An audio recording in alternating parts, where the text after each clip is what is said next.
नमस्ते, मैं हूं सुरेश कुमार एकलवे और आप देख रहे हैं हिंदुस्तान न्यूज एंड टिप्स।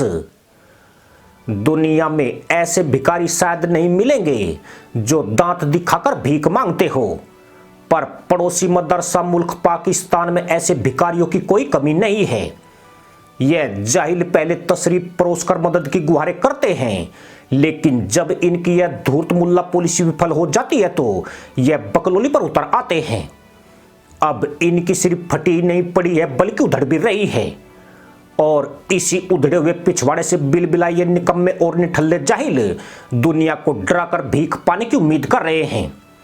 यूं भी लोगों को डराने के लिए इनके पास ले देकर एटम बम है, यानी अब मदरसा पैदाइश यह दिखाने की कोशिश कर रही है कि वह दुनिया के लिए कितने खतरनाक हो सकते हैं। पाकिस्तान के पास न्यूक्लियर बम होना बंदर के हाथ में चाकू जैसा है, और इस खटारा देश में ऐसे बंदरों की काफी भरमार है जो एटम बम के नाम पर तहमंद फाड़ डालते हैं और जालीदार टोपी के छेद से बुर्का भी निकाल कर दिखा देते हैं। ऐसे ही एक पाकिस्तानी बंदर ने, जो पूरी तरह बंदर की तशरीफ के रंग में सरोबार है, दुनिया से भीख मांगने का एटमी फंडा सुझाया है। इस जाहिल का नाम जैद हामिद है। इस लाल टोपी ने मदरसा मुल्क के तहमंद बचाने और उधरती तशरीफ को जोड़ने का खतरनाक नुस्खा बताया है। आज पाकिस्तान की पूरी रियासत मुकम्मल तौर पर सियासी, नजरियाती और माशी इंतशार का शिकार है। हकीकत यही है कि पूरे पाकिस्तान में किसी को अब नहीं मालूम कि रियासत पाकिस्तान को अब यहां से आगे कैसे लेकर जाना है। रियासत के बारे में इतने शुकूक और शुबहात उठाए जा रहे हैं कि खुद पाकिस्तान के अंदर बैठे हुए लोग, अब नापाक और पलीत लोग, ये मशवरे दे रहे हैं कि रियासत पाकिस्तान को छोटे छोटे हिस्सों में तोड़ दिया जाए। शब्बर जैदी का वो इंटरव्यू भी आपने पिछले दिनों सुना, जिसमें कहता है कि यमन की तरह या जर्मनी की तरह पाकिस्तान को भी नॉर्थ पाकिस्तान और साउथ पाकिस्तान में तोड़ दिया जाए। ऐसी सूरत हाल में इस मुल्क को आगे कैसे लेके जाया जाए, हर पाकिस्तानी फिक्रमंद और परेशान है। जैसे कहा कि सबसे ज्यादा बड़ी कंफ्यूजन नजरियाती है, आइडियोलॉजिकल कंफ्यूजन है। किसी को मालूम ही नहीं है कि करना क्या है। जब मसले को आप डायग्नोस ही नहीं कर सकेंगे तो सोल्यूशन कैसे देंगे। So where do we stand now? अब क्या करें? बात यह कि ये पॉलिटिक्स तो चल नहीं रही, इसने तो मुल्क को डुबो के रख दिया। इसने मईशत भी तबाह की, सियासत भी तबाह की, और ये सारा मलबा पीछे से आ रहा है। ये पिछले 8-9 महीने की तबाही नहीं है। ये एक सिंपलिस्टिक, जाहिलाना, बेगैरत और बेशरम तबसरा होगा कि ये कहें कि हमारे जमाने में तो पूरा मुल्क और कौम ठीक चल रही थी, बस ये पिछले 9 महीने में पूरा मुल्क टूट गया।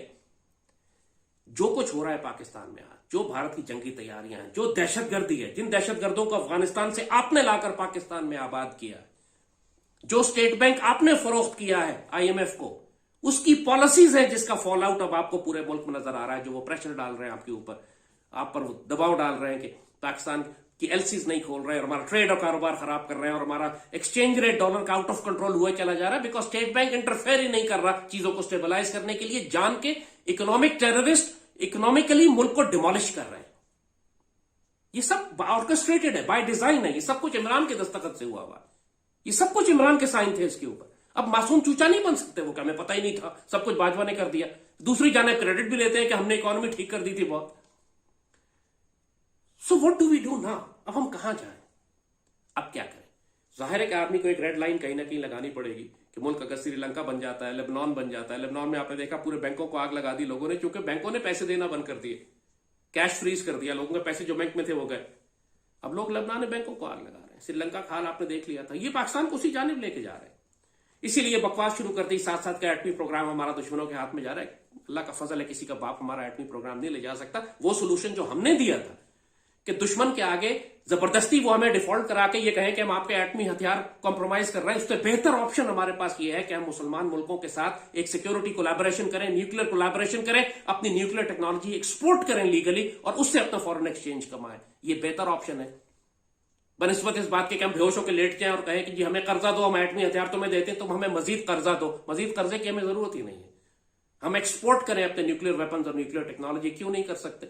अगर ये हमारे कर्जे रीशेड्यूल नहीं करते, ये अगर हम पे ब्लैकमेल करते हैं। लाल टोपी के कहने का मतलब यह है कि पाकिस्तान ने दुनिया से जो उधार लिया है उसे उस पैसे को नहीं लौटाना चाहिए। बल्कि पूरी दुनिया को न्यूक्लियर के खौफ से डराकर रखना चाहिए। पाकिस्तान एक एटमी ताकत है। पाकिस्तान को सिर्फ दुनिया को डराने की जरूरत है। वह दुनिया को यह कहकर डराए कि मदरसा मुल्क परमाणु बम सीक्रेट मुस्लिम देशों को दे सकता है। लाल टोपी यह भी कह रहा है कि दुनिया को कहना चाहिए कि अगर आप हमें भीख नहीं देंगे तो पाकिस्तान अपना न्यूक्लियर मिसाइल प्रोग्राम दोस्त देशों को निर्यात कर सकता है। सऊदी अरब और तुर्की को 5-5 वॉरहेड बेच दे तो इससे मदरसा मुल्क के तहमत उधरने से बच सकते हैं। पाकिस्तान में ऐसी भोंडी सलाह और फालतू की बकलोली करने वाले मुल्ला हीरा मंडी से लेकर सब्जी मंडी तक भरे पड़े हैं। इस लाल टोपी को शायद चीन का 30 अरब डॉलर का कर्ज याद नहीं है, जो IMF के कर्ज से भी 3 गुना है। पेरिस क्लब का भी लगभग 11 अरब डॉलर का कर्ज है। वहीं विश्व बैंक और एशियन डेवलपमेंट बैंक का भी कर्ज है। अगर पाकिस्तान के परमाणु बम से डरकर पश्चिमी देश कर्ज माफ कर भी दे तो पर चीन इनके पिछवाड़े पर लाते मारकर कर्ज वसूल करेगा। उस पर इन निठल्ले जाहिलों की धौंस नहीं चलने वाली है।